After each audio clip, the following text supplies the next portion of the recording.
हाँ जी very good evening and welcome to Maluka IAS guys ਜਿਵੇਂ ਆਪਾਂ ਤੁਹਾਨੂੰ ਪ੍ਰੋਮਿਸ ਕੀਤਾ ਸੀ that we are here to help you out in each and every possible way and ਅੱਜ ਆਪਾਂ ਤੁਹਾਡੇ ਲਈ ਇੱਕ ਨਵਾਂ ਇਨੀਸ਼ੀਏਟਿਵ ਜਿਵੇਂ ਤੁਹਾਨੂੰ ਪਹਿਲਾਂ ਵੀ 2-3 ਦਿਨਾਂ ਤੋਂ ਦੱਸ ਰਹੇ ਹਾਂ ਕਿ ਮੇਨਸ ਦੇ ਲਈ ਕੁਝ ਸਿਲੈਕਟਡ ਟੌਪਿਕਸ ਨੇ ਜਿਹੜੇ ਸਾਡੇ ਚਾਹੇ ਸਾਡੀ ਪੰਜਾਬ ਨਾਲ ਰਿਲੇਟਡ ਨੇ ਪੰਜਾਬ ਹਿਸਟਰੀ ਨਾਲ ਰਿਲੇਟਡ ਨੇ ਜਾਂ ਸਾਡੀ ਇੰਡੀਅਨ ਹਿਸਟਰੀ ਨਾਲ ਰਿਲੇਟਡ ਨੇ ਜਾਂ ਫਿਰ ਸਾਡੇ ਇਕਨੋਮਿਕਸ ਜਾਂ ਸਾਇੰਸ ਐਂਡ ਟੈਕਨੋਲੋਜੀ ਦੇ ਕੁਝ ਟੌਪਿਕਸ ਨੇ ਜਿਹੜੇ ਰਿਪੀਟਡਲੀ ਪੀਸੀਐਸ ਮੇਨਸ ਦੇ ਵਿੱਚ ਕੁਐਸਚਨ ਜਿਨ੍ਹਾਂ 'ਚੋਂ ਪੁੱਛੇ ਜਾਂਦੇ ਨੇ ਜਾਂ ਫਿਰ ਜਿਨ੍ਹਾਂ ਦੇ ਵਿੱਚੋਂ ਕੁਐਸਚਨ ਪੁੱਛੇ ਜਾਣ ਦੀ ਪੋਸੀਬਿਲਿਟੀ ਹੈ ਉੱਦਾਂ ਦੇ ਟੌਪਿਕਸ ਤੁਹਾਡੇ ਲਈ ਇੱਥੇ ਆਪਾਂ ਮੇਨਸ ਪੁਆਇੰਟ ਆਫ ਵਿਊ ਤੋਂ ਇੱਥੇ ਡਿਸਕਸ ਕਰਿਆ ਕਰਾਂਗੇ ਤੇ ਅੱਜ ਸਾਡੀ ਉਸ ਜੋ ਸਾਡੀ ਮੇਨਸ ਦੀ ਇੱਕ ਮੇਨ ਟੌਪਿਕ ਸੀਰੀਜ਼ ਹੈ ਉਹਦੇ 'ਚ ਸਾਡਾ ਫਸਟ ਕਲਾਸ ਆ ਤੇ ਅੱਜ ਦਾ ਜਿਹੜਾ ਸਾਡਾ ਟੌਪਿਕ ਹੋਊਗਾ ਜੀ it will be the role of Maharaja Ranjit Singh in consolidation of misls and establishment of Khalsa ਰਾਜ।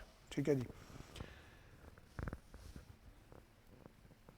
ਤੇ ਜੇ ਮਤਲਬ ਇਹ ਕੁਐਸਚਨ 2021 ਮੇਨਸ ਦੇ ਵਿੱਚ ਕੁਐਸਚਨ ਪੁੱਛਿਆ ਗਿਆ ਸੀ ਤੇ ਉਸ ਤੋਂ ਪਹਿਲਾਂ ਦੇ ਜੇ ਆਪਾਂ ਮੇਨਸ ਕੁਐਸਚਨ ਪੇਪਰ ਦੇਖੀਏ ਤਾਂ ਉਹਨਾਂ ਦੇ ਵਿੱਚ ਵੀ ਮਹਾਰਾਜਾ ਰਣਜੀਤ ਸਿੰਘ ਦਾ ਜਿਹੜਾ ਟਾਈਮ ਪੀਰੀਅਡ ਆ ਪਲੱਸ ਮਿਸਲਸ ਦਾ ਟਾਈਮ ਪੀਰੀਅਡ ਆ ਉਹਦੇ ਵਿੱਚੋਂ ਐਵਰੀ ਈਅਰ ਕੋਈ ਨਾ ਕੋਈ ਕੁਐਸਚਨ ਬਣ ਰਿਹਾ ਕਿਉਂਕਿ ਜਦੋਂ ਆਪਾਂ ਵਰਲਡ ਹਿਸਟਰੀ ਦੀ ਗੱਲ ਕਰਦੇ ਹਾਂ ਉਹਦੇ ਜਿਵੇਂ ਆਪਾਂ ਦੇਖਦੇ ਹਾਂ ਨਾ ਦੋ ਮੇਨ ਟੌਪਿਕਸ ਨੇ consolidation of the unification of Italy and unification of Germany. ਇਹ ਦੋ ਇੰਪੋਰਟੈਂਟ ਟੌਪਿਕ ਨੇ ਜਿਨ੍ਹਾਂ ਦੇ ਵਿੱਚੋਂ ਕੁਐਸਚਨ ਦੇ ਪੇਪਰ ਦੇ ਵਿੱਚ ਕੁਐਸਚਨ ਪੁੱਛੇ ਜਾਂਦੇ ਨੇ।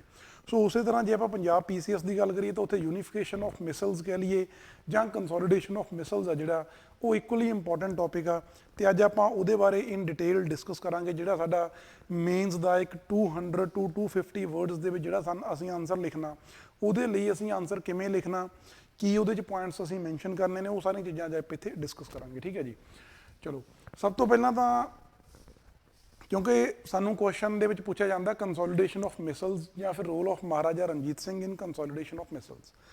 ਸੋ ਇਹਦੇ 'ਚ ਅਸੀਂ ਇਸ ਕੁਐਸਚਨ ਨੂੰ ਇੰਟਰੋਡਿਊਸ ਕਰਨ ਦੇ ਲਈ ਸਭ ਤੋਂ ਪਹਿਲਾਂ ਕਿਉਂਕਿ ਇਹਦੇ 'ਚ ਇੱਕ ਕੀ ਵਰਡ ਹੈ ਮਿਸਲਸ ਤਾਂ ਸਭ ਤੋਂ ਪਹਿਲਾਂ ਅਸੀਂ ਮਿਸਲਸ ਦੀ ਗੱਲ ਕਰ ਸਕਦੇ ਹਾਂ ਸਾਡੀ ਇੰਟਰੋਡਕਸ਼ਨ ਦੇ ਵਿੱਚ ਕਿਉਂਕਿ ਕੁਐਸਚਨ ਆ ਜਿਹੜਾ ਉਹ ਮਿਸਲਸ ਦੇ ਬਾਰੇ ਆ ਕੰਸੋਲੀਡੇਸ਼ਨ ਆਫ ਮਿਸਲਸ ਦੇ ਬਾਰੇ ਆ ਤਾਂ ਸਭ ਤੋਂ ਪਹਿਲਾਂ ਆਪਾਂ ਜੇ ਇੰਟਰੋਡਕਸ਼ਨ ਦੇ ਵਿੱਚ ਮਿਸਲਸ ਬਾਰੇ ਗੱਲ ਕਰ ਲਈਏ ਕਿ ਮਿਸਲਸ ਦਾ ਜਿਹੜੀ ਦ ਟਰਮ ਆ ਮਿਸਲ ਇਹਦਾ ਮਤਲਬ ਕੀ ਆ ਜਾਂ ਇਹਦਾ ਓਰੀਜਨ ਕਿਵੇਂ ਆ ਜਾਂ ਇੰਡੀਅਨ ਜਾਂ ਆਪਾਂ ਸਿੱਖ ਹਿਸਟਰੀ ਦੇ ਵਿੱਚ ਇਹਦਾ ਕੀ ਰੈਲੇਵੈਂਸ ਆ।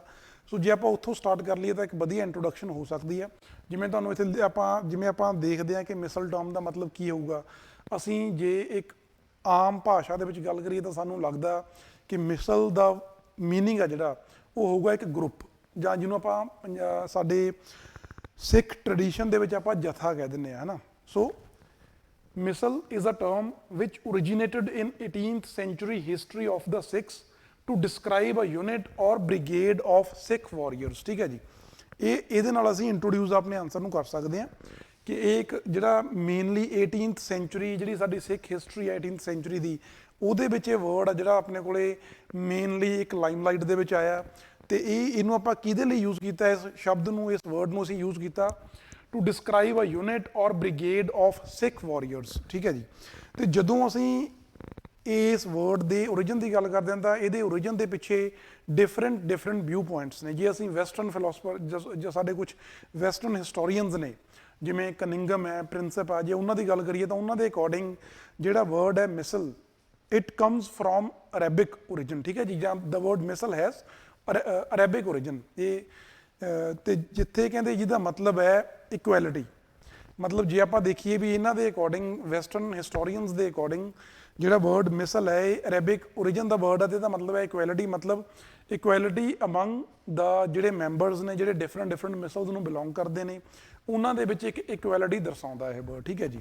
ਤੇ ਜਦੋਂ ਅਸੀਂ ਗੱਲ ਕਰਦੇ ਹਾਂ ਸਾਡੇ ਇੰਡੀਅਨ ਹਿਸਟੋਰੀਅਨਸ ਦੀ ਉਹਨਾਂ ਨੇ ਜੋ ਵਰਡ ਮਿਸਲ ਆ ਉਹਨੂੰ ਰਿਲੇਟ ਕੀਤਾ with a word called file. ਜਿਵੇਂ ਆਪਾਂ ਫਾਈਲ ਕਹਿੰਦੇ ਆ ਨਾ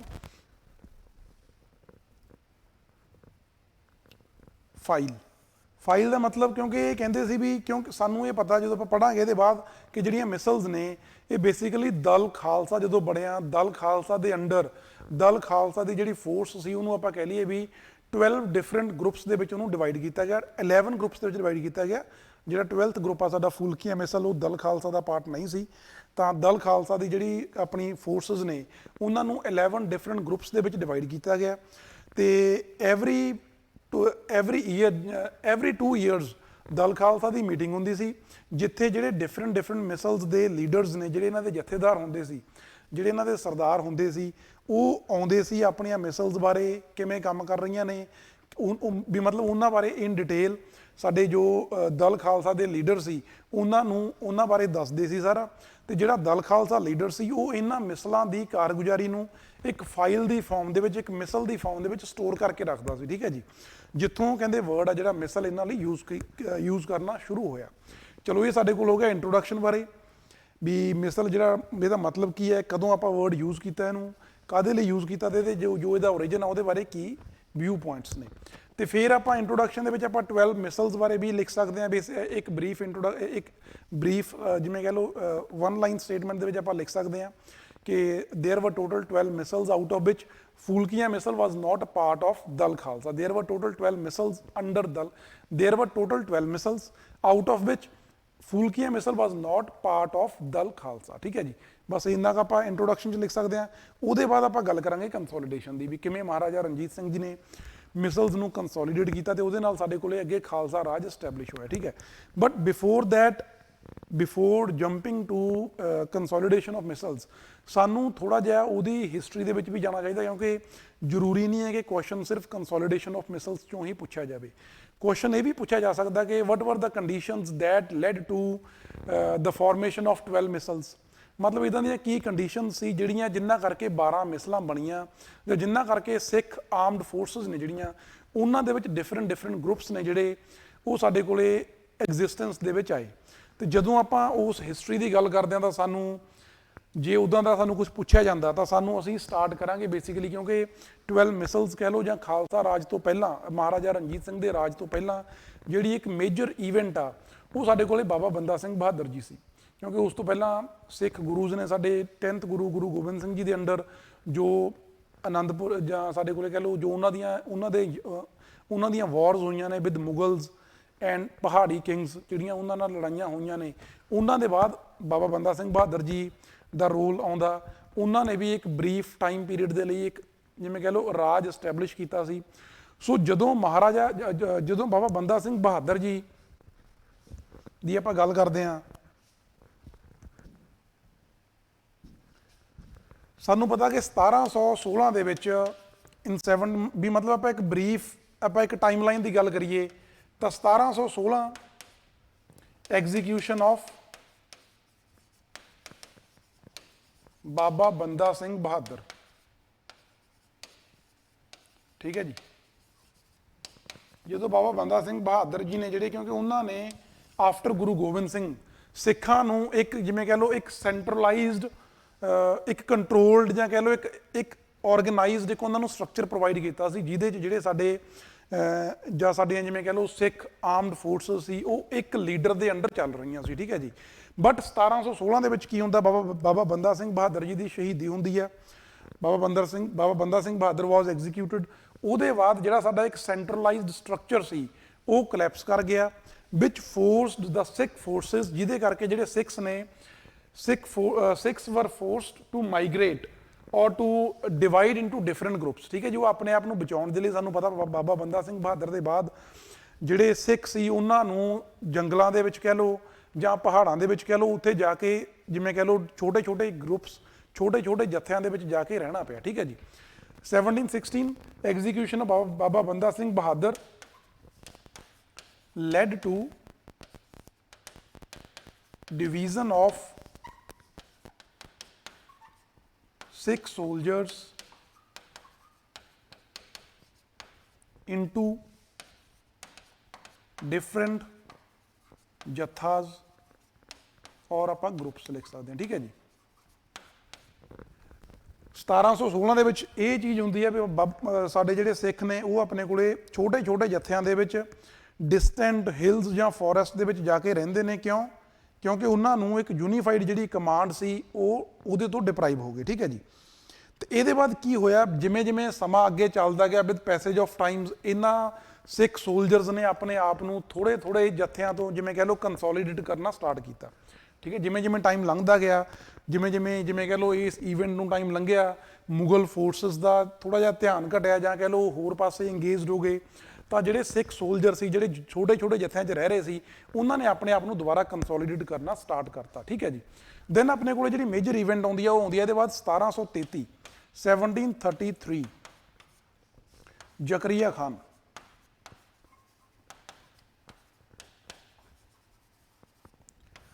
ਜ਼ਕਰੀਆ ਖਾਨ ਜਿਹੜਾ ਉਸ ਟਾਈਮ ਤੇ ਮੁਗਲ ਨਵਾਬ ਸੀ ਲਾਹੌਰ ਦਾ, ਸੂਬੇਦਾਰ ਸੀ ਲਾਹੌਰ ਦਾ। ਜ਼ਕਰੀਆ ਖਾਨ ਨੇ ਜਿਵੇਂ ਕਹਿ ਲਓ ਸਿੱਖਾਂ ਨੂੰ ਹਰ ਇੱਕ ਤਰੀਕੇ ਦੇ ਨਾਲ ਉਹਨਾਂ ਨੇ ਇਹਨਾਂ ਨੂੰ ਕੰਟਰੋਲ ਕਰਨ ਦੀ ਕੋਸ਼ਿਸ਼ ਕੀਤੀ। ਮਤਲਬ ਜਿਵੇਂ ਮੈਂ ਤੁਹਾਨੂੰ ਦੱਸਿਆ ਇਹਦੇ ਬਾਅਦ ਸਿੱਖ ਕੰਸੋਲੀਡੇਟ ਕਰਨਾ ਸ਼ੁਰੂ ਹੋ ਗਏ ਸੀ। ਉਹ ਜਿਵੇਂ ਕਹਿ ਲਓ ਜੋ ਗਵਰਨਮੈਂਟਲ ਜਾਂ ਕਹਿ ਲਓ ਉਸ ਸਮੇਂ ਦੀ ਜੋ ਮੁਗਲ ਸਰਕਾਰ ਸੀ, ਉਹਨਾਂ ਦੀਆਂ ਜਿਹੜੀਆਂ ਉਹਨਾਂ ਦੇ ਟ੍ਰੈਜ਼ਰੀ ਜਾਂ ਕੁਝ ਹੋਰ ਉਹਨਾਂ ਨੂੰ ਲੁੱਟ ਵੀ ਲੈਂਦੇ ਸੀ, ਉਹ ਆਪਣੇ ਕੰਮਾਂ ਲਈ, ਆਮ ਲੋਕਾਂ ਦੇ ਲਈ ਉਹਨੂੰ ਯੂਜ਼ ਕਰਦੇ ਸੀ। ਠੀਕ ਹੈ ਜੀ। ਜਿਹਦੇ ਤੋਂ ਉਸ ਸਮੇਂ ਦੀ ਜਿਹੜੀ ਸਰਕਾਰ ਆ ਉਹਦੇ ਰਿਸਪੌਂਸ ਦੇ ਵਿੱਚ ਉਹਨਾਂ ਨੂੰ ਦੱਬਣ ਦੀ ਕੋਸ਼ਿਸ਼ ਕੀਤੀ। ਤੇ ਜ਼ਕਰੀਆ ਖਾਨ ਨੇ ਵੀ ਬਹੁਤ ਸਾਰੇ ਜਿਵੇਂ ਕਹਿ ਲਓ ਇਦਾਂ ਦੇ ਕੰਮ ਵਿੱਢੇ। ਸਭ ਤੋਂ ਪਹਿਲਾਂ ਨਵਾਬ ਦਾ ਟਾਈਟਲ ਦਿੱਤਾ ਜੀ ਉਹਨੇ, the title of Nawab conferred on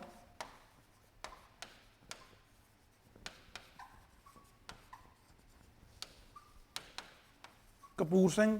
ਨਵਾਬ ਕਪੂਰ ਸਿੰਘ ਜਿਹੜੇ ਉਸ ਟਾਈਮ ਦੇ ਸਿੱਖਾਂ ਦੇ ਲੀਡਰ ਸੀ, ਉਹਨਾਂ ਨੂੰ ਨਵਾਬ ਦਾ ਟਾਈਟਲ ਦਿੱਤਾ। ਕਿਉਂ ਦਿੱਤਾ? ਇਸ ਲਈ ਦਿੱਤਾ ਕਿ ਜਿਹੜੇ ਸਿੱਖ ਨੇ ਉਹ ਇਹਨਾਂ ਦੀ ਸਾਈਡ ਤੇ ਆ ਜਾਣ, ਜਾਂ ਜਿਵੇਂ ਕਹਿ ਲਓ ਜੇ ਉਹ ਗਵਰਨਮੈਂਟ ਦੇ ਨਾਲ ਇੰਟਰਫੇਅਰ ਕਰ ਰਹੇ ਨੇ, ਗਵਰਨਮੈਂਟ ਦੇ ਨਾਲ ਲੜ ਰਹੇ ਨੇ, ਤਾਂ ਉੱਦਾਂ ਦੇ ਜਿਹੜੀਆਂ ਐਕਟੀਵਿਟੀਜ਼ ਨੇ ਉਹਨਾਂ ਨੂੰ ਉਹ ਰੋਕਣ। ਠੀਕ ਹੈ ਜੀ, ਨਾ ਲੜਨ।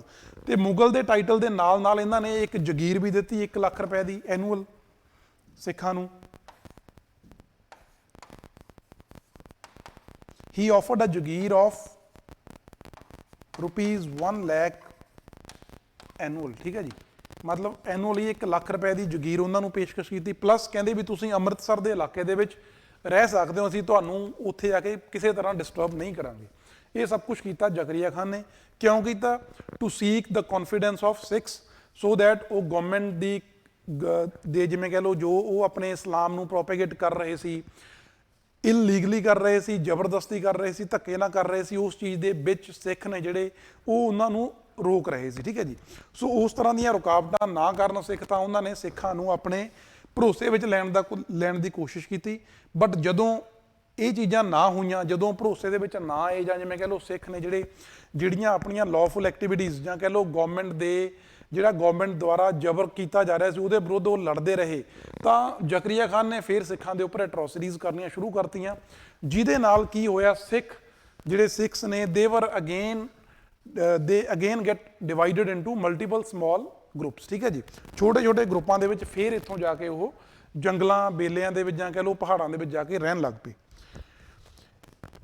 ਤੇ ਇਸ ਤੋਂ ਪਹਿਲਾਂ ਸਾਨੂੰ ਪਤਾ ਕਿ ਨਵਾਬ ਕਪੂਰ ਸਿੰਘ ਆ, ਜਦੋਂ ਨਵਾਬ ਕਪੂਰ ਸਿੰਘ ਨੇ ਜਿਹੜਾ ਇੱਥੇ ਸਿੱਖਾਂ ਨੂੰ ਯੂਨਾਈਟ ਕੀਤਾ ਸੀ ਇੱਕ ਆਰਗੇਨਾਈਜੇਸ਼ਨ ਦੇ ਅੰਡਰ, ਤਾਂ ਇਹਨਾਂ ਨੇ 2 ਮੇਨ ਗਰੁੱਪ ਨੇ ਜਿਹੜੇ ਉਹਨਾਂ 'ਚ ਡਿਵਾਈਡ ਕਰਤਾ ਸੀ। ਵਨ ਵਾਜ਼ ਬੁੱਢਾ ਦਲ, ਅਨਦਰ ਵਨ ਵਾਜ਼ ਤਰੁਣਾ ਦਲ। ਤੇ ਤਰੁਣਾ ਦਲ ਦੇ ਅੱਗੇ 5 ਹੋਰ ਗਰੁੱਪਸ ਸੀ। ਠੀਕ ਹੈ ਜੀ। ਇਹ ਮਤਲਬ ਜਿਹੜਾ ਬੁੱਢਾ ਦਲ ਸੀ ਇਹ ਸਾਡੇ ਜਿਹੜੇ ਵੈਟਰਨਸ ਸੀ, ਜਿਹੜੇ ਸਾਡੇ 40+ ਜਿਨ੍ਹਾਂ ਦੀ ਏਜ ਸੀ, ਉਹਨਾਂ ਦਾ ਇੱਕ ਗਰੁੱਪ ਸੀ। ਇਹਨਾਂ ਦਾ ਮੇਨ ਕੰਮ ਸੀ ਗੁਰਦੁਆਰਿਆਂ ਦੀ ਰਾਖੀ ਕਰਨੀ, ਪਲੱਸ ਜਿਹੜੇ ਸਾਡੇ ਯੂਥ ਆ ਉਹਨਾਂ ਨੂੰ ਟ੍ਰੇਨ ਕਰਨਾ। ਤੇ ਜਿਹੜਾ ਤਰੁਣਾ ਦਲ ਸੀ ਇਹ ਸਾਡਾ ਮੇਨਲੀ ਯੂਥ ਸੀਗੇ, ਸਾਡੇ ਜਿਹੜੇ ਯੂਥ ਟਰੂਪਸ ਸੀ, ਇਹਨਾਂ ਦਾ ਮੇਨ ਕੰਮ ਸੀਗਾ ਲੜਾਈਆਂ ਦੇ ਵਿੱਚ ਪਾਰਟਿਸਿਪੇਟ ਕਰਨਾ। ਠੀਕ ਹੈ ਜੀ। ਚਲੋ ਇਹ ਮਤਲਬ ਮੈਂ ਤੁਹਾਨੂੰ ਡਿਵੀਜ਼ਨ ਦੀ ਗੱਲ ਦੱਸ ਰਿਹਾ ਵੀ ਜਿਵੇਂ ਪਹਿਲਾਂ ਛੋਟੇ ਛੋਟੇ ਗਰੁੱਪ ਬਣੇ, ਫਿਰ ਜਦੋਂ ਸਿੱਖ ਕੰਸੋਲੀਡੇਟ ਹੋਏ ਨੇ, ਜ਼ਕਰੀਆ ਖਾਨ ਨੇ ਨਵਾਬ ਦਾ ਟਾਈਟਲ ਦਿੱਤਾ, ਉਹਦੇ ਬਾਅਦ ਸਿੱਖ ਇਕੱਠੇ ਹੋ ਗਏ ਇੱਕ ਥਾਂ ਤੇ, ਇਹਨਾਂ ਨੂੰ ਅੰਮ੍ਰਿਤਸਰ ਰਹਿਣ ਦੀ ਜਗ੍ਹਾ ਦਿੱਤੀ। ਉਹਦੇ ਜਗ੍ਹਾ ਦਿੱਤੀ ਨਹੀਂ ਕਹਿ ਲਓ, ਉਹਨਾਂ ਨੂੰ ਅਲਾਓ ਕਰਤਾ, ਜਗ੍ਹਾ ਤਾਂ ਚਲੋ ਆਪਣੀ ਵੀ ਸੀ। ਤੇ ਉਹਦੇ ਬਾਅਦ ਵੀ ਸਿੱਖਾਂ ਦੇ ਵਿੱਚ ਇਹਨਾਂ ਨੇ 2 ਗਰੁੱਪ ਬਣਾਏ, ਬੁੱਢਾ ਦਲ ਤੇ ਤਰੁਣਾ ਦਲ। ਬਟ ਫਿਰ ਜਦੋਂ ਜ਼ਕਰੀਆ ਖਾਨ ਦੀਆਂ ਐਟਰੋਸਿਟੀਜ਼ ਵਧੀਆਂ, ਉਹਦੇ ਬਾਅਦ ਫਿਰ ਸਿੱਖ ਆਪਣੇ ਕੋਲ ਇੱਥੋਂ ਛੋਟੇ ਛੋਟੇ ਗਰੁੱਪਸ ਦੇ ਵਿੱਚ ਜਾ ਕੇ ਜੰਗਲਾਂ ਪਹਾੜਾਂ ਦੇ ਵਿੱਚ ਰਹਿਣ ਲੱਗ ਪਏ। ਕਿਉਂਕਿ ਤੁਹਾਨੂੰ ਪਤਾ ਜ਼ਕਰੀਆ ਖਾਨ ਨੇ ਬਹੁਤ ਸਾਰੇ ਐਟਰੋਸਿਟੀ ਸਿੱਖਾਂ ਦੇ ਉੱਪਰ ਕੀਤੀਆਂ। ਜਦੋਂ ਆਪਾਂ ਕਹਿੰਦੇ ਵੀ ਸਿੱਖਾਂ ਦੇ ਸਿਰਾਂ ਦਾ ਮੁੱਲ ਪੈਂਦਾ ਸੀ, ਉਹ ਇਹ ਟਾਈਮ ਸੀ ਜ਼ਕਰੀਆ ਖਾਨ ਦਾ। ਠੀਕ ਹੈ ਜੀ। ਫਿਰ ਜਿਵੇਂ ਜਿਵੇਂ ਟਾਈਮ ਲੰਘਿਆ, ਉਹਦੇ ਬਾਅਦ ਆਪਣੇ ਕੋਲੇ ਫਿਰ ਸਾਡੇ ਕੋਲੇ ਇਹ ਤੋਂ ਬਾਅਦ 1733 ਦੇ ਬਾਅਦ 1739 ਦਾ ਸਮਾਂ ਆਉਂਦਾ। 1739 'ਚ ਕੀ ਹੁੰਦਾ ਜੀ, ਨਾਦਰ ਸ਼ਾਹ ਜਿਹੜਾ ਪਰਸ਼ੀਆ ਤੋਂ ਉਹ ਇਨਵੇਡ ਕਰਦਾ ਇੰਡੀਆ ਦੇ ਵਿੱਚ। ਠੀਕ ਹੈ ਜੀ। 1739 ਨਾਦਰ ਸ਼ਾਹ's ਇਨਵੇਜ਼ਨ, ਐਂਡ ਉਹਦੇ ਨਾਲ ਕੀ ਹੋਇਆ, ਮੁਗਲਜ਼ ਨੂੰ ਇੱਕ ਡੈਥ ਬਲੋ ਹੋਇਆ। ਮਤਲਬ ਕਿਉਂਕਿ ਜਿਹੜਾ ਸਾਡਾ ਜ਼ਕਰੀਆ ਖਾਨ ਸੀ ਉਹ ਬੇਸਿਕਲੀ ਮੁਗਲ ਸਰਕਾਰ ਦਾ ਇੱਕ ਨਵਾਬ ਸੀ ਲਾਹੌਰ ਦੇ ਵਿੱਚ। ਠੀਕ ਹੈ। 1739 ਜਿਹੜਾ ਸਾਡੇ 3rd ਇਵੈਂਟ ਆ, ਨਾਦਰ ਸ਼ਾਹ ਇਨਵੇਜ਼ਨ। ਨਾਦਰ ਸ਼ਾਹ ਨੇ ਇਨਵੇਡ ਕੀਤਾ, ਜਿਹਦੇ ਨਾਲ ਮੁਗਲ ਫੋਰਸਸ ਨੇ ਜਿਹੜੀਆਂ ਮੁਗਲ ਫੋਰਸਸ ਦੇ ਲਈ ਇੱਕ ਡੈਡ ਬਲੋ ਸੀ ਇਹ। ਮਤਲਬ ਉਹਨਾਂ ਦੇ ਜਿਵੇਂ ਆਪਾਂ ਕਹਿ ਲਈਏ ਵੀ ਉਹਨਾਂ ਦਾ ਬਹੁਤ ਨੁਕਸਾਨ ਹੋਇਆ ਇਹਦੇ 'ਚ, ਠੀਕ ਹੈ। ਸੋ ਇਹਦੇ ਬਾਅਦ ਸਿੱਖਾਂ ਨੇ ਫੇਰ ਆਪਣੇ ਆਪ ਨੂੰ, ਕਿਉਂਕਿ ਜਦੋਂ ਮੁਗਲਾਂ ਦਾ ਦਬਦਬਾ ਘਟਿਆ, ਜਿਹੜਾ ਨਾਦਰ ਸ਼ਾਹ ਸੀ ਇਹ ਤਾਂ ਇੱਕ ਇਨਵੇਡਰ ਸੀ, ਇਹ ਆਇਆ ਲੁੱਟ ਖਸੁੱਟ ਕਰਕੇ ਚਲਿਆ ਗਿਆ, ਬਟ ਉਹਦੇ ਇਸ ਅਟੈਕ ਦੇ ਨਾਲ ਮੁਗਲਾਂ ਦਾ ਦਬਦਬਾ ਥੋੜਾ ਜਿਹਾ ਘਟਿਆ, ਤਾਂ ਸਿੱਖਾਂ ਨੇ ਫੇਰ ਆਪਣੇ ਆਪ ਨੂੰ ਯੂਨਾਈਟ ਕਰਨਾ ਸਟਾਰਟ ਕਰਤਾ, ਠੀਕ ਹੈ ਜੀ। ਜਿਹੜੇ ਪਹਿਲਾਂ ਉਹ ਆਪਣੇ ਕੋਲੇ ਜੰਗਲਾਂ 'ਚ ਪਹਾੜਾਂ 'ਚ ਰਹਿੰਦੇ ਸੀ, ਉਹ ਦੁਬਾਰ ਤੋਂ ਫੇਰ ਆਪਣੇ ਆਪ ਨੂੰ ਯੂਨਾਈਟ ਕਰਨਾ ਸ਼ੁਰੂ ਕਰਤਾ ਉਹਨਾਂ ਨੇ। ਤੇ ਉਹਦੇ ਬਾਅਦ 1745 ਦੇ ਵਿੱਚ ਜ਼ਕਰੀਆ ਖਾਨ ਦੀ ਡੈਥ ਹੁੰਦੀ ਹੈ ਜੀ।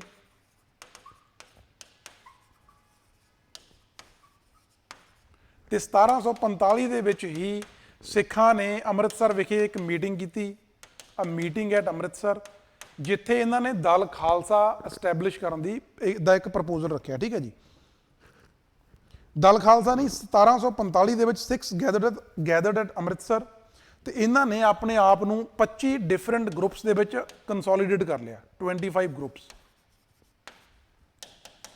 ਠੀਕ ਹੈ ਜੀ। 1745 ਜ਼ਕਰੀਆ ਖਾਨ ਦੀ ਡੈਥ ਦੇ ਬਾਅਦ ਅੰਮ੍ਰਿਤਸਰ ਵਿਖੇ ਇਹਨਾਂ ਦੀ ਇੱਕ ਮੀਟਿੰਗ ਹੋਈ, ਜਿੱਥੇ ਇੱਕ ਮਤਾ ਪਾਸ ਕੀਤਾ ਗਿਆ, ਜਿਹਦੇ ਅੰਡਰ ਦੇ ਆਰਗੇਨਾਈਜ਼ਡ ਦੈਮਸੈਲਵਸ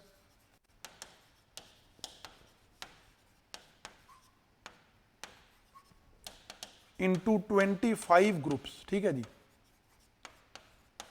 ਮਤਲਬ ਪਹਿਲਾਂ ਛੋਟੇ ਛੋਟੇ ਜੱਥਿਆਂ ਦੇ ਵਿੱਚ ਅਲੱਗ-ਅਲੱਗ ਥਾਵਾਂ ਤੇ ਰਹਿੰਦੇ ਸੀ, ਹੁਣ ਉਹਨਾਂ ਨੇ ਆਪਣੇ 25 ਮੇਨ ਜਥੇ, 25 ਮੇਨ ਗਰੁੱਪ ਬਣਾ ਲਏ। ਤੇ ਉਹਦੇ ਬਾਅਦ ਕੀ ਹੁੰਦਾ, ਜਿਵੇਂ ਜਿਵੇਂ ਟਾਈਮ ਅੱਗੇ ਲੰਘੀ ਗਿਆ, ਫਿਰ 1748 ਦੇ ਵਿੱਚ ਇਹ ਜਿਹੜੇ 25 ਜੱਥੇ ਨੇ ਇਹਨਾਂ ਦਾ ਨੰਬਰ ਅੱਗੇ ਵੱਧ ਕੇ 65 ਹੋ ਗਿਆ, ਠੀਕ ਹੈ ਜੀ। 1748 ਤੱਕ ਇਹਨਾਂ ਦਾ ਨੰਬਰ ਆ ਜਿਹੜਾ ਉਹ ਇਨਕਰੀਜ਼ ਹੋ ਗਿਆ, ਮਤਲਬ ਇਹਨਾਂ ਦੇ ਵਿੱਚ ਹੋਰ ਜ਼ਿਆਦਾ ਡਿਵੀਜ਼ਨਸ ਹੋਣ ਲੱਗ ਗਈਆਂ, ਇਹਨਾਂ ਦਾ ਗਰੁੱਪ ਆ, ਇਹਨਾਂ ਦਾ ਜਿਹੜਾ ਨੰਬਰ ਆ ਵੱਧ ਕੇ 65 ਤੇ ਚਲਿਆ ਗਿਆ। ਫਿਰ ਸਾਡੇ ਕੋਲ ਇਹ ਟਾਈਮ ਆਉਂਦਾ ਜੀ 1748, 29 ਮਾਰਚ, 29 ਮਾਰਚ 1948। ਇਸ ਟਾਈਮ ਤੇ ਸਿੱਖਾਂ ਨੇ ਦਲ ਖਾਲਸਾ ਐਸਟੈਬਲਿਸ਼ ਕੀਤਾ, ਦਲ ਖਾਲਸਾ ਵਿਦ 11 ਮਿਸਲਸ, 11 ਮਿਸਲਾਂ ਦੇ ਵਿੱਚ ਆਪਣੇ ਆਪ ਨੂੰ ਡਿਵਾਈਡ ਕਰਕੇ ਇੱਕ ਦਲ ਖਾਲਸਾ ਬਣਾਇਆ ਗਿਆ। ਇਹ ਕਿਉਂ ਬਣਾਇਆ? ਕਿਉਂਕਿ 1748 ਜਨਵਰੀ ਦੇ ਵਿੱਚ ਇਹ ਜਿਹੜਾ ਅਹਿਮਦ ਸ਼ਾਹ ਦੁਰਾਨੀ ਹੈ, ਦੁਰਾਨੀ ਨੇ ਅਟੈਕ ਕੀਤਾ ਤੇ ਉਹਨੇ ਲਾਹੌਰ ਨੂੰ ਕੈਪਚਰ ਕਰ ਲਿਆ, ਕਿਉਂਕਿ ਲਾਹੌਰ ਅੰਮ੍ਰਿਤਸਰ ਜਿਹੜਾ ਉਹ ਸਿੱਖਾਂ ਦਾ ਏਰੀਆ ਸੀ ਮੇਨਲੀ, ਤੇ ਦੁਰਾਨੀ 1748 ਆਉਂਦਾ, ਉਹਨੇ ਲਾਹੌਰ ਨੂੰ ਕੈਪਚਰ ਕਰ ਲਿਆ, ਜਿਹਦੇ ਰਿਸਪੌਂਡ ਦੇ ਵਿੱਚ ਸਿੱਖਾਂ ਨੂੰ ਲੱਗਿਆ ਕਿ ਜਿਹੜੇ ਸਾਡੇ 65 ਜੱਥੇ ਬਣੇ ਹੋਏ ਨੇ ਜਾਂ 25 ਤੋਂ 65 ਗਰੁੱਪਸ ਤੇ ਪਹੁੰਚ ਗਏ, ਸਾਨੂੰ ਹੁਣ ਫੇਰ ਤੋਂ ਕੰਸੋਲੀਡੇਟ ਕਰਨ ਦੀ ਆਪਣੇ ਆਪ ਨੂੰ ਲੋੜ ਆ, ਜਿਹਦੇ ਕਰਕੇ ਇਹਨਾਂ ਨੇ 1748 ਦੇ ਵਿੱਚ ਦਲ ਖਾਲਸਾ ਬਣਾਇਆ ਗਿਆ। ਦਲ ਖਾਲਸਾ ਦੇ ਜਿਹੜੇ ਫਸਟ ਲੀਡਰ ਤੁਹਾਨੂੰ ਪਤਾ ਜੱਸਾ ਸਿੰਘ ਆਹਲੂਵਾਲੀਆ ਸੀ, ਠੀਕ ਹੈ ਜੀ, ਜੱਸਾ ਸਿੰਘ ਆਹਲੂਵਾਲੀਆ। ਤੇ ਦਲ ਖਾਲਸਾ ਤੇ ਇਹਦੇ ਨਾਲ ਇਹਨਾਂ ਨੇ ਆਪਣੇ ਆਪ ਨੂੰ 11 ਡਿਫਰੈਂਟ ਗਰੁੱਪਸ ਦੇ ਵਿੱਚ ਡਿਵਾਈਡ ਕਰ ਲਿਆ, ਜਿਨ੍ਹਾਂ ਨੂੰ ਅਸੀਂ ਕਹਿੰਦੇ ਹਾਂ 11 ਮਿਸਲਸ। ਸੋ ਇਹ ਸਾਡੇ ਕੋਲੇ ਸਾਰਾ ਜਿਹੜਾ ਐਗਜ਼ਿਸਟੈਂਸ ਆਫ ਮਿਸਲਸ ਜਾਂ ਓਰੀਜਨ ਆਫ ਮਿਸਲਸ ਕਿਵੇਂ ਆਉਂਦਾ, ਇਹ ਇੱਕ ਆਪਣੇ ਕੋਲੇ ਪੂਰੀ ਕ੍ਰੋਨੋਲੋਜੀ ਆ ਜਿਹੜੀ ਸਾਨੂੰ ਧਿਆਨ 'ਚ ਰੱਖਣੀ ਪਊ। ਜੇ ਸਾਨੂੰ ਮਿਸਲਸ ਬਾਰੇ ਪਤਾ ਦੇ ਬਾਰੇ ਪੁੱਛਿਆ ਜਾਂਦਾ ਕੁਐਸਚਨ ਪੇਪਰ ਦੇ ਵਿੱਚ, ਤਾਂ ਅਸੀਂ ਬਾਬਾ ਬੰਦਾ ਸਿੰਘ ਬਹਾਦਰ ਜੀ ਦੇ ਐਗਜ਼ੀਕਿਊਸ਼ਨ ਤੋਂ ਬਾਅਦ ਸਟਾਰਟ ਕਰਾਂਗੇ, ਕਿਉਂਕਿ ਉਹਦੇ ਬਾਅਦ ਹੀ ਸਿੱਖਾਂ ਦੇ ਵਿੱਚ ਛੋਟੇ ਛੋਟੇ ਗਰੁੱਪਸ ਨੇ ਜਿਹੜੇ ਬਣਨੇ ਸਟਾਰਟ ਹੋਏ ਨੇ, ਵਿੱਚ ਦੀ ਕਿਸੇ ਟਾਈਮ ਤੇ ਆ ਕੇ ਇਕੱਠੇ ਹੋ ਜਾਂਦੇ ਸੀ, ਫਿਰ ਉਹਦੇ ਬਾਅਦ ਉਹਨਾਂ ਨੂੰ ਕੁਛ ਇੱਦਾਂ ਦੀਆਂ ਕੰਡੀਸ਼ਨਸ ਬਣੀਆਂ ਜਿਨ੍ਹਾਂ ਕਰਕੇ ਉਹਨਾਂ ਨੂੰ ਆਪਣੇ ਆਪ ਨੂੰ ਫਿਰ ਜੱਥਿਆਂ 'ਚ ਡਿਵਾਈਡ ਕਰਨਾ ਪਿਆ। ਤੇ ਫਾਈਨਲੀ 1748 ਮੈਂ 1948 ਲਿਖਤਾ ਗਲਤੀ ਨਾਲ, 1748 ਦੇ ਵਿੱਚ 29 ਮਾਰਚ 1748 ਅੰਮ੍ਰਿਤਸਰ ਵਿਖੇ ਸਰਬੱਤ ਖਾਲਸਾ ਸੱਦਿਆ ਗਿਆ। ਸਰਬੱਤ ਖਾਲਸਾ ਜਿਹੜੀਆਂ ਸਿੱਖਾਂ ਦੀਆਂ ਰਿਲੀਜੀਅਸ ਮੀਟਿੰਗਸ ਹੁੰਦੀਆਂ ਨੇ, ਉਹਦੇ 'ਚ ਪ੍ਰਪੋਜ਼ਲ, ਉਹਦੇ 'ਚ ਮਤਾ ਪਾਸ ਹੋਇਆ ਕਿ ਇੱਕ ਆਪਾਂ ਸਿੱਖ ਕੰਸੋਲੀਡੇਟਡ ਫੋਰਸ ਤਿਆਰ ਕਰਾਂਗੇ, ਜਿਹਨੂੰ ਨਾਂ ਦਿੱਤਾ ਗਿਆ ਦਲ ਖਾਲਸਾ, ਤੇ ਇਹਨੂੰ ਅੱਗੇ ਡਿਵਾਈਡ ਕੀਤਾ ਗਿਆ ਇਨਟੂ 11 ਡਿਫਰੈਂਟ ਗਰੁੱਪਸ। ਤੇ ਜਿਹੜੇ ਗਰੁੱਪਸ ਸੀ ਇਹਨਾਂ ਦੇ ਆਪੋ ਆਪਣੇ ਜਥੇਦਾਰ, ਆਪੋ ਆਪਣੇ ਇਹਨਾਂ ਦੇ ਸਰਦਾਰ ਸੀ, ਠੀਕ ਹੈ ਜੀ। ਜਿਹੜੇ ਆਪਾਂ ਜੋ ਸਾਡੀਆਂ GS ਦੀਆਂ ਕਲਾਸਿਸ ਹੋਈਆਂ ਸੀ ਉਹਦੇ 'ਚ ਆਪਾਂ ਪੜ੍ਹਿਆ, ਤੁਸੀਂ ਸਾਰਿਆਂ ਨੇ ਪੜ੍ਹੀਆਂ ਹੋਣੀਆਂ, ਕਿਹੜੀਆਂ 11 ਮਿਸਲਸ ਸੀ, ਉਹਨਾਂ ਦੇ ਕਿਹੜੇ ਲੀਡਰਸ ਨੇ, ਉਹ ਵੀ ਸਾਨੂੰ ਪਤਾ ਹੋਣੇ ਚਾਹੀਦੇ ਨੇ। ਉਹ ਬੇਸਿਕਲੀ ਸਾਨੂੰ ਪ੍ਰੀ ਪੁਆਇੰਟ ਆਫ ਵਿਊ ਤੋਂ ਪਤਾ ਹੋਣੇ ਚਾਹੀਦੇ ਨੇ। ਤੇ ਉਹਦੇ 'ਚੋਂ ਜਿਹੜੀਆਂ ਸਾਡੀਆਂ 11 ਮਿਸਲਸ ਸੀ, ਉਹਨਾਂ ਦੇ ਵਿੱਚੋਂ ਧਿਆਨ ਰੱਖਿਓ, ਪ੍ਰੀ ਦੇ ਲਈ ਇੱਕ ਇੰਪੋਰਟੈਂਟ ਗੱਲ ਆ, 11 ਮਿਸਲਾਂ ਦੇ ਵਿੱਚੋਂ 6 ਮਿਸਲਾਂ ਸੀ ਜਿਹੜੀਆਂ ਉਹ ਸਾਡੇ ਕੋਲੇ ਬੁੱਢਾ ਦਲ ਦੇ ਅੰਡਰ ਸੀ, ਜਿਹੜੀਆਂ 5 ਮਿਸਲਾਂ ਸੀ ਉਹ ਸਾਡੀਆਂ ਸੀਗੀਆਂ ਤਰੁਣਾ ਦਲ ਦੇ ਅੰਡਰ, ਠੀਕ ਹੈ ਜੀ। मतलब ਜਿਹੜਾ ਸਾਡਾ ਬੁੱਢਾ ਦਲ ਤੇ ਤਰਨਾ ਦਲ ਵਾਲਾ ਕਨਸੈਪਟ ਆ, ਜਿਹੜਾ ਨਵਾਬ ਕਪੂਰ ਸਿੰਘ ਨੇ ਸਟਾਰਟ ਕੀਤਾ ਸੀ, ਉਹ ਸਾਡੇ ਕੋਲੇ ਦਲ ਖਾਲਸਾ ਜਾਂ ਜਿਹੜੀਆਂ 11 ਮਿਸਲਸ ਨੇ ਉਹਨਾਂ ਦੇ ਵਿੱਚ ਵੀ ਉਹ ਜਿਹੜਾ ਸਿਸਟਮ ਆ ਅਸੀਂ ਉਸੇ ਤਰ੍ਹਾਂ ਚਲਾਈ ਰੱਖਿਆ। ਉਹਦੇ 'ਚ ਵੀ ਆਪਾਂ ਉਹਨਾਂ ਨੂੰ ਉਸੇ ਲਾਈਨਸ ਦੇ ਉੱਪਰ ਡਿਵਾਈਡ ਕੀਤੀਆਂ ਹੋਈਆਂ ਸੀ ਫੋਰਸਿਸ, ਵੈਟਰਨ ਫੋਰਸਿਸ ਜਿਨ੍ਹਾਂ ਨੂੰ ਬੁੱਢਾ ਦਲ ਕਹਿੰਦੇ ਆ, ਉਹਦੇ 'ਚ ਸਾਡੀਆਂ 6 ਮਿਸਲਾਂ ਆਉਂਦੀਆਂ ਸੀ ਤੇ 5 ਮਿਸਲਾਂ ਸਾਡੀਆਂ ਆਉਂਦੀਆਂ ਸੀ ਤਰੁਣਾ ਦਲ ਦੇ ਵਿੱਚ। ਤੇ ਜਿਹੜੀਆਂ ਸਾਡੀਆਂ ਜਿਵੇਂ ਆਲੂ ਵਾਲੀਆ ਮਿਸਲ ਆ, ਸਿੰਘਪੁਰੀਆ ਮਿਸਲ ਆ, ਕਰੂੜ ਸਿੰਘੀਆ ਮਿਸਲ ਆ, ਨਿਸ਼ਾਨ ਵਾਲੀਆ ਮਿਸਲ ਆ, ਸ਼ਹੀਦਾਂ ਡੱਲੇ ਵਾਲੀਆ ਮਿਸਲ, ਦੀਜ਼ 6 ਵਰ ਅੰਡਰ ਬੁੱਢਾ ਦਲ ਤੇ ਬਾਕੀ ਦੀਆਂ ਜਿਹੜੀਆਂ 5 ਨੇ ਉਹ ਸੀਗੀਆਂ ਤਰੁਣਾ ਦਲ ਦੇ ਅੰਡਰ। ਠੀਕ ਹੈ ਜੀ, ਚਲੋ ਇਹ ਸਾਡੇ ਕੋਲ ਹੋ ਗਿਆ ਕਿਵੇਂ ਸਾਡੀਆਂ ਜਿਹੜੀਆਂ ਮਿਸਲਸ ਨੇ ਇਹ ਐਗਜ਼ਿਸਟੈਂਸ ਦੇ ਵਿੱਚ ਆਈਆਂ। ਤੇ ਫਿਰ ਆਪਾਂ ਗੱਲ ਕਰਾਂਗੇ ਇਹਨਾਂ ਦੇ ਯੂਨੀਫਿਕੇਸ਼ਨ ਦੀ, ਕਿਉਂਕਿ ਇਨੀਸ਼ੀਅਲੀ ਕੀ ਹੋਇਆ, ਇਹ ਜਿਹੜੀਆਂ ਮਿਸਲਸ ਸੀ ਇਹ ਵਧੀਆ ਜਿਵੇਂ ਕਹਿ ਲਓ ਇਕੱਠੇ ਜਾਂ ਜਿਵੇਂ ਕਹਿ ਲਓ ਵਧੀਆ ਕੰਮ ਕਰ ਰਹੀਆਂ ਸੀ। ਇਹਨਾਂ ਦੇ ਵਿੱਚ ਇੰਟਰਨਲ ਰਾਈਵਲਰੀਜ਼ ਬਹੁਤ ਘੱਟ ਸੀਗੀਆਂ, ਜਿਹਦੇ ਕਰਕੇ ਇਹਨਾਂ ਦਾ ਜਿਹੜਾ ਵੀ ਦਲ ਖਾਲਸਾ ਦਾ ਇਨਫਲੂਐਂਸ ਆ ਜਿਹੜਾ ਇਸ ਏਰੀਆ ਦੇ ਵਿੱਚ ਵਧੀਆ ਬਣਿਆ ਰਿਹਾ ਪਹਿਲੇ ਕੁਝ ਸਾਲ। But with passage of time ਜਿਵੇਂ ਆਪਾਂ ਨੂੰ ਪਤਾ ਕਿ ਹਰ ਇੱਕ ਦੇ ਵਿੱਚ ਆਪਣਾ ਜਿਹੜਾ, ਕਿਉਂਕਿ ਇਹਨਾਂ ਦਾ ਡਿਫਰੈਂਟ ਰੀਜਨਸ ਦੇ ਵਿੱਚ ਇਹ ਰੂਲ ਕਰ ਰਹੀਆਂ ਸੀ ਇੱਕ ਤਰ੍ਹਾਂ ਨਾਲ, ਹੈ ਨਾ।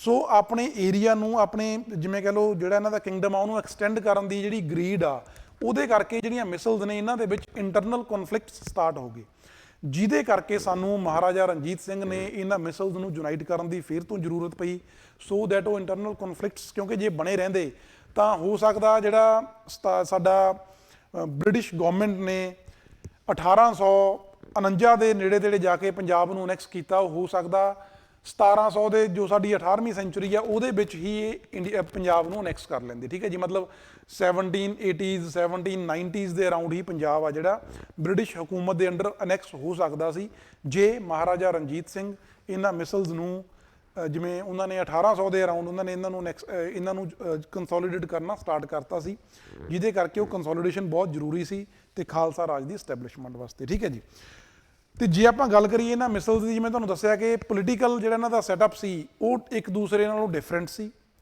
ਜਿਹਦੇ ਕਰਕੇ ਇਹਨਾਂ ਦੇ ਵਿੱਚ ਇੰਟਰਨਲ ਕਨਫਲਿਕਟਸ ਵੀ ਬਣੇ ਰਹੇ।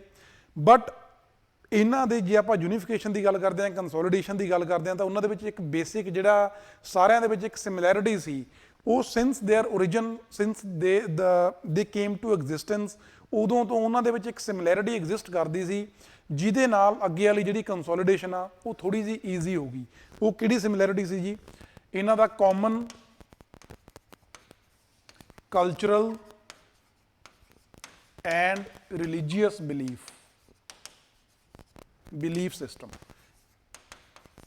ਇਹ ਪੁਆਇੰਟ ਸਾਨੂੰ, ਜੇ ਮਿਸਲਸ ਦੀ ਕੰਸੋਲੀਡੇਸ਼ਨ ਦੀ ਗੱਲ ਹੁੰਦੀ ਆ ਤਾਂ ਇਹ ਪੁਆਇੰਟ ਸਾਨੂੰ ਲਿਖਣਾ ਪੈਣਾ ਇਹਦੇ 'ਚ। ਕਿਉਂ ਸਾਨੂੰ ਪਤਾ? ਕਿਉਂਕਿ ਜਿਹੜੀਆਂ ਸਾਰੀਆਂ ਮਿਸਲਸ ਨੇ ਉਹ ਬੇਸਿਕਲੀ ਸਿੱਖ ਰਿਲੀਜਨ ਨੂੰ ਬਿਲੋਂਗ ਕਰਦੀਆਂ ਨੇ, ਤਾਂ ਜਿਹੜੀ ਇਹਨਾਂ ਦੀ ਕਲਚਰਲ ਤੇ ਰਿਲੀਜੀਅਸ ਬਿਲੀਫ ਸਿਸਟਮ ਆ ਉਹ ਸਾਰਿਆਂ ਦਾ ਸਿਮਿਲਰ ਸੀ, ਸੋ ਇਹਨਾਂ ਨੂੰ ਕੰਸੋਲੀਡੇਟ ਕਰਨਾ ਈਜ਼ੀ ਸੀ। ਠੀਕ ਹੈ ਜੀ, ਇਹ ਇੱਕ ਕਾਮਨ ਫੀਚਰ ਤਾਂ ਉਹਨਾਂ ਦੇ ਵਿੱਚ ਆਲਰੇਡੀ ਐਗਜ਼ਿਸਟ ਕਰਦਾ ਸੀ। ਇਹਦੇ ਬਾਅਦ ਮਹਾਰਾਜਾ ਰਣਜੀਤ ਸਿੰਘ ਨੇ ਕੁਝ ਹੋਰ ਸਟੈਪਸ ਨੇ ਜਿਹੜੇ ਲਏ ਨੇ ਇਹਨਾਂ ਮਿਸਲਸ ਨੂੰ ਕੰਸੋਲੀਡੇਟ ਕਰਨ ਦੇ ਲਈ। ਠੀਕ ਹੈ ਜੀ, ਚਲੋ ਆਪਾਂ ਕੰਸੋਲੀਡੇਸ਼ਨ ਦੀ ਗੱਲ ਕਰ ਲਈਏ। ਸਭ ਤੋਂ ਜਿਹੜਾ ਪਹਿਲਾ ਪੁਆਇੰਟ ਕੰਸੋਲੀਡੇਸ਼ਨ ਦੇ ਵਿੱਚ ਆਊਗਾ ਸਾਡਾ, ਉਹ ਆਊਗਾ common cultural and religious belief system which was already there, ਤੇ ਉਸ ਨੂੰ ਵੀ ਮਹਾਰਾਜਾ ਰਣਜੀਤ ਸਿੰਘ ਨੇ ਯੂਟਿਲਾਈਜ਼ ਕੀਤਾ। ਤੇ ਉਹਦੇ ਬਾਅਦ ਕੁਝ ਹੋਰ ਮੇਜਰ ਪਾਲਿਸੀਜ਼ ਨੇ ਮਹਾਰਾਜਾ ਰਣਜੀਤ ਸਿੰਘ ਦੀਆਂ ਜਿਹੜੀਆਂ ਉਹਨਾਂ ਨੇ ਅਪਣਾਈਆਂ ਨੇ ਇਸ ਇਹਨਾਂ ਦੀ ਕੰਸੋਲੀਡੇਸ਼ਨ ਨੂੰ ਕਰਨ ਦੇ ਲਈ। ਸਭ ਤੋਂ ਪਹਿਲਾਂ ਜੇ ਆਪਾਂ ਗੱਲ ਕਰੀਏ ਉਹ ਆਉਂਦਾ ਜੀ ਥਰੂ ਅਟੈਕਸ।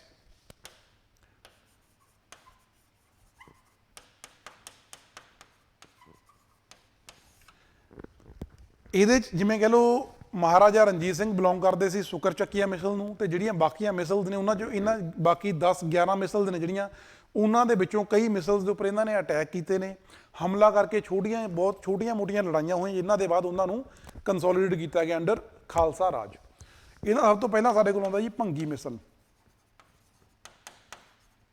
ਮਤਲਬ ਇਹਨੂੰ ਅਸੀਂ ਇਸੇ ਤਰ੍ਹਾਂ ਇੱਕ ਚਾਰਟ ਦੀ ਫਾਰਮ 'ਚ ਆਪਾਂ ਲਿਖ ਸਕਦੇ ਹਾਂ। ਮੈਂ ਚਾਰਟ ਬਾਅਦ 'ਚੋਂ ਬਣਾ ਕੇ ਤੁਹਾਨੂੰ ਦੱਸੂ, ਪਹਿਲਾਂ ਮੈਂ ਤੁਹਾਨੂੰ ਮੇਨ ਪੁਆਇੰਟ ਦੱਸ ਦੇਣਾ। ਭੰਗੀ ਮਿਸਲ 1800 ਅਰਲੀ 1800 ਦੇ ਵਿੱਚ ਇੱਥੇ ਆਪਣੇ ਕੋਲੇ ਬੈਟਲ ਆਫ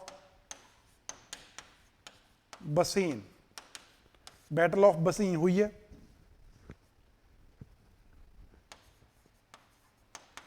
ਠੀਕ ਹੈ ਜੀ, ਮਤਲਬ ਇਹਨਾਂ ਦਾ ਜਿਹੜਾ main area C Bhangi Misl the Amritsar and Lahore, ਇਸ ਏਰੀਆ ਦੇ ਉੱਪਰ ਇਹਨਾਂ ਦਾ ਜਿਵੇਂ ਕਹ ਲਓ ਦਬਦਬਾ ਸੀ। ਬਟ ਉੱਥੋਂ ਦੇ ਜਿਹੜੇ ਇੱਥੋਂ ਦੇ ਇਹਨਾਂ ਦੇ ਜਿਹੜੇ ਮੇਨ ਰੂਲਰ ਸੀ ਨਾ ਭੰਗੀ ਮਿਸਲ ਦੇ ਮੇਨ ਸਰਦਾਰ ਸੀ, ਜਿਵੇਂ ਚੇਤ ਸਿੰਘ, ਗੁਲਾਬ ਸਿੰਘ, ਉਸ ਟਾਈਮ ਤੇ ਇਹ ਉਹਨਾਂ ਦੇ ਲੀਡਰ ਸੀ।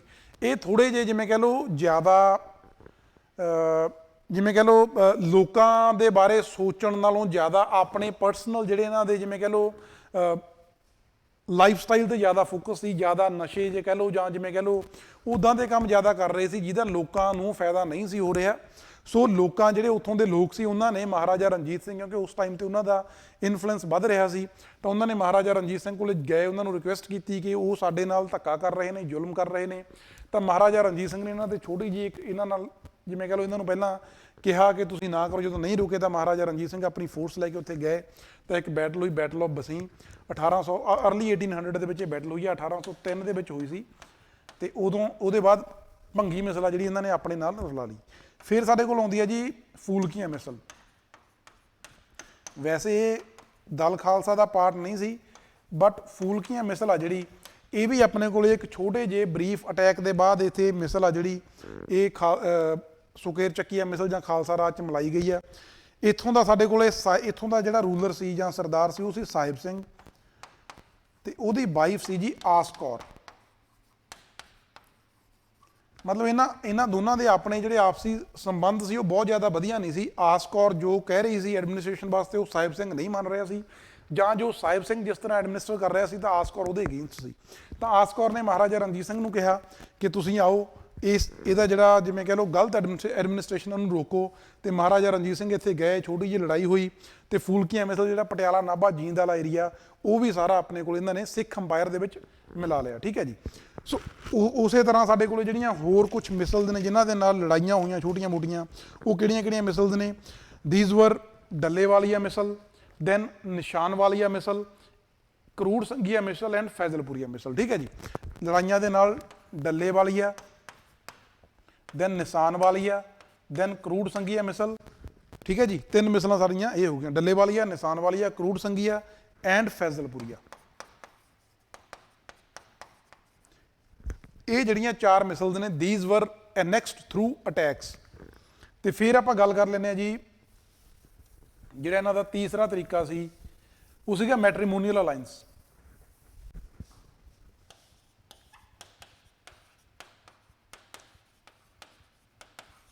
ਮੈਟਰੀਮੋਨੀਅਲ ਅਲਾਈਅੰਸ ਦਾ ਮਤਲਬ ਹੈ ਵਿਆਹ ਕਰਕੇ, ਹੈ ਨਾ।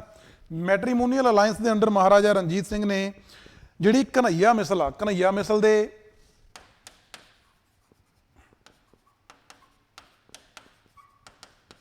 ਉਸ ਟਾਈਮ ਦੇ ਜਿਹੜੇ ਰੂਲਰ ਸੀ ਜਾਂ ਸਰਦਾਰ ਸੀ ਗੁਰਬਖਸ਼ ਸਿੰਘ, ਉਹਨਾਂ ਦੀ ਬੇਟੀ ਮਹਿਤਾਬ ਕੌਰ ਦੇ ਨਾਲ ਮਹਾਰਾਜਾ ਰਣਜੀਤ ਸਿੰਘ ਨੇ ਵਿਆਹ ਕੀਤਾ, ਜਿਹਦੇ ਨਾਲ ਜਿਹੜੀ ਘਨੱਈਆ ਮਿਸਲ ਆ ਇਹ ਆਪਣੇ ਕੋਲ ਸਿੱਖ ਅੰਪਾਇਰ ਦਾ ਪਾਰਟ ਬਣ ਗਈ। ਠੀਕ ਹੈ ਜੀ। ਫਿਰ ਸਾਡੇ ਕੋਲ ਜਿਹੜਾ ਚੌਥਾ ਤਰੀਕਾ ਉਹ ਆਉਂਦਾ ਜੀ friendly relations, through friendly relations.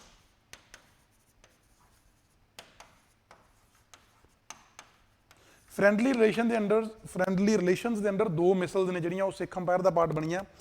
ਪਹਿਲਾਂ ਸਾਡੀ ਸੀ ਆਲੂ ਵਾਲੀਆ ਮਿਸਲ। ਜੱਸਾ ਸਿੰਘ ਆਲੂਵਾਲੀਆ ਦੇ ਬੇਟੇ ਸੀ ਫਤਿਹ ਸਿੰਘ ਆਲੂਵਾਲੀਆ। ਫਤਿਹ ਸਿੰਘ ਆਲੂਵਾਲੀਆ ਦੇ ਨਾਲ ਮਹਾਰਾਜਾ ਰਣਜੀਤ ਸਿੰਘ ਨੇ ਆਪਣੀ ਟਰਬਨ ਐਕਸਚੇਂਜ ਕੀਤੀ ਤੇ ਆਲੂਵਾਲੀਆ ਮਿਸਲ ਜਦੋਂ ਫਤਿਹ ਸਿੰਘ ਆਲੂਵਾਲੀਆ ਦੀ ਡੈਥ ਹੋਈ ਤਾਂ ਉਹ ਮਿਸਲ ਨੂੰ ਸਿੱਖ ਰਾਜ ਦਾ ਪਾਰਟ ਬਣਾਇਆ ਗਿਆ। ਠੀਕ ਹੈ ਜੀ। ਤੇ ਫਿਰ ਸਾਡੇ ਕੋਲ ਆਉਂਦੀ ਆ ਰਾਮਗੜੀਆ ਮਿਸਲ। ਰਾਮਗੜੀਆ ਮਿਸਲ ਦੇ ਵਿੱਚ ਵੀ ਸਾਡੇ ਕੋਲੇ ਜਿਹੜੇ ਜੱਸਾ ਸਿੰਘ ਰਾਮਗੜੀਆ ਦੇ ਬੇਟੇ ਸੀ ਯੋਧ ਸਿੰਘ ਰਾਮਗੜੀਆ, ਜਾਂ ਜੱਸਾ ਸਿੰਘ ਰਾਮਗੜੀਆ ਦੇ ਸਕਸੈਸਰ ਸੀ ਯੋਧ ਸਿੰਘ ਰਾਮਗੜੀਆ, ਉਹਨਾਂ ਦੇ ਨਾਲ ਵੀ ਮਹਾਰਾਜਾ ਰਣਜੀਤ ਸਿੰਘ ਦੇ ਫਰੈਂਡਲੀ ਰਿਲੇਸ਼ਨ ਸੀ। ਤੇ ਜਦੋਂ ਯੋਧ ਸਿੰਘ ਰਾਮਗੜੀਆ ਦੀ ਡੈਥ ਹੋਈ ਤਾਂ ਰਾਮਗੜੀਆ ਮਿਸਲ ਆ ਜਿਹੜੀ ਉਹ ਵੀ ਸਿੱਖ ਅੰਪਾਇਰ ਦਾ ਪਾਰਟ ਬਣ ਗਈ। ਠੀਕ ਹੈ ਜੀ। ਇਹ ਜਿਹੜੀਆਂ 2 ਮਿਸਲਸ ਨੇ ਫਰੈਂਡਲੀ ਰਿਲੇਸ਼ਨਸ ਦੇ ਅੰਡਰ ਐਨੈਕਸ ਕੀਤੀਆਂ ਗਈਆਂ ਨੇ। ਸੋ ਇਹ ਸਾਡੇ ਕੋਲੇ ਇਹ ਤਰੀਕਾ ਸੀ ਜਿਹਦੇ ਨਾਲ ਮਹਾਰਾਜਾ ਰਣਜੀਤ ਸਿੰਘ ਨੇ ਸਾਰੀਆਂ ਮਿਸਲਸ ਨੂੰ ਕੰਸੋਲੀਡੇਟ ਕੀਤਾ ਤੇ ਇੱਕ ਖਾਲਸਾ ਰਾਜ ਦੀ ਐਸਟੈਬਲਿਸ਼ਮੈਂਟ ਕੀਤੀ। Lahore as a capital, Lahore ਨੂੰ ਕੈਪੀਟਲ ਬਣਾਇਆ। ਤੇ ਅੱਗੇ ਖਾਲਸਾ ਰਾਜ ਦੀਆਂ ਅਲੱਗ ਡਿਵੀਜ਼ਨਸ ਨੇ ਜਿਹੜੀਆਂ ਆਪਣੇ ਕੋਲੇ ਪੇਸ਼ਾਵਰ, ਮੁਲਤਾਨ। ਠੀਕ ਹੈ ਜੀ। ਤੇ ਉਹ ਸਾਰੀਆਂ ਅੱਗੇ ਇਹਨਾਂ ਨੇ ਕਸ਼ਮੀਰ, ਪੇਸ਼ਾਵਰ, ਮੁਲਤਾਨ, ਲਾਹੌਰ, ਇਹ ਸਾਰੀਆਂ ਮੇਨ ਡਿਵੀਜ਼ਨ ਸੀ ਖਾਲਸਾ ਰਾਜ ਦੀਆਂ। ਸੋ ਇਹ ਇੱਕ ਤਰੀਕਾ ਸੀ ਜਿਹਦੇ ਅੰਡਰ ਮਹਾਰਾਜਾ ਰਣਜੀਤ ਸਿੰਘ ਜੀ ਨੇ 3 ਮੇਨ ਤਰੀਕੇ ਮੈਂ ਤੁਹਾਨੂੰ ਦੱਸਤੇ, ਥਰੂ ਅਟੈਕਸ, ਫਰੈਂਡਲੀ ਰਿਲੇਸ਼ਨਸ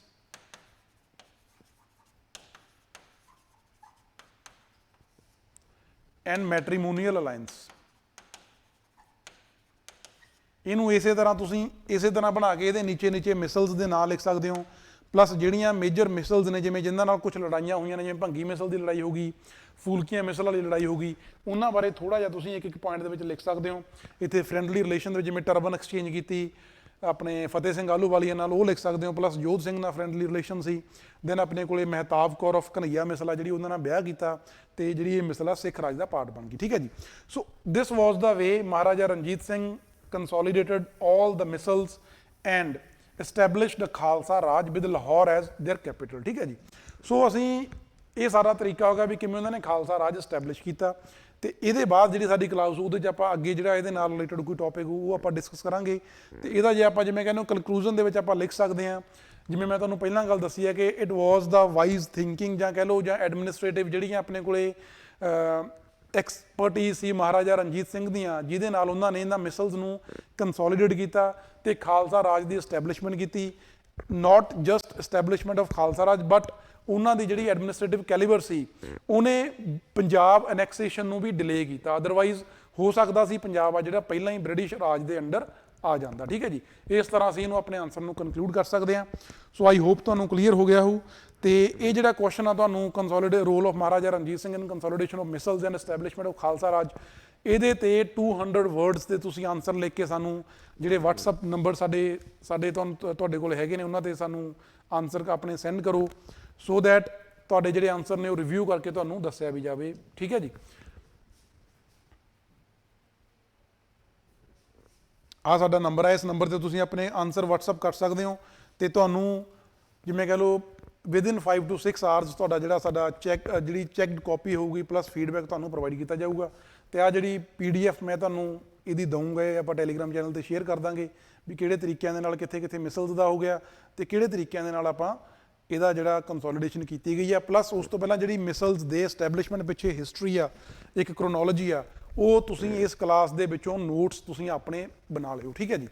ਚਲੋ ਥੈਂਕ ਯੂ ਜੀ। ਮਿਲਦੇ ਹਾਂ ਸਾਡੀ ਜਿਹੜਾ ਨੈਕਸਟ ਟੌਪਿਕ ਉਹ ਆਪਾਂ ਫਰਾਈਡੇ ਨੂੰ ਉਹਦੇ ਬਾਰੇ ਗੱਲ ਕਰਾਂਗੇ।